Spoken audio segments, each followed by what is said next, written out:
$1.2 billion invest करके भी अगर कंट्रोल नहीं मिला तो हम एआई रेस में पार्टिसिपेट नहीं, कस्टमर बन के रह जाएंगे।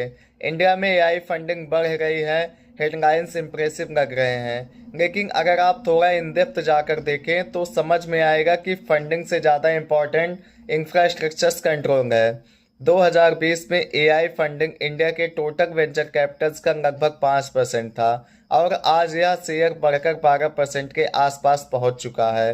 2025 में एआई फोकस्ड स्टार्टअप्स में तकरीबन $1.2 बिलियन इन्वेस्ट हुआ था।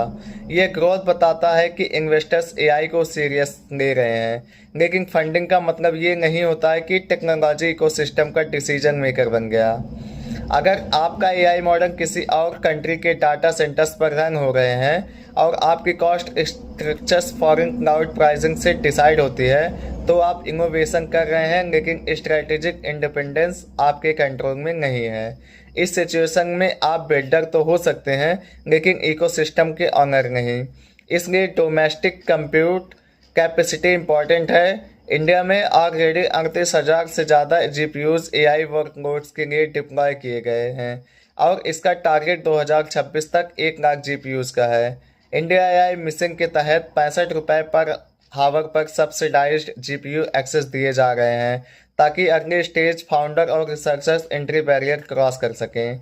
ये सिर्फ सब्सिडी नहीं है, ये इकोसिस्टम डेमोक्रेटाइजेशन का अटैम्प्ट है। अब सवाल सिंपल है, क्या इंडिया टेनेंट से ऑनर बनने की ओर बढ़ रहा है या सिर्फ लार्जर स्केल्स पर रेंट पे कर रहा है? यह जानकारी आप लोगों को कैसे लगी?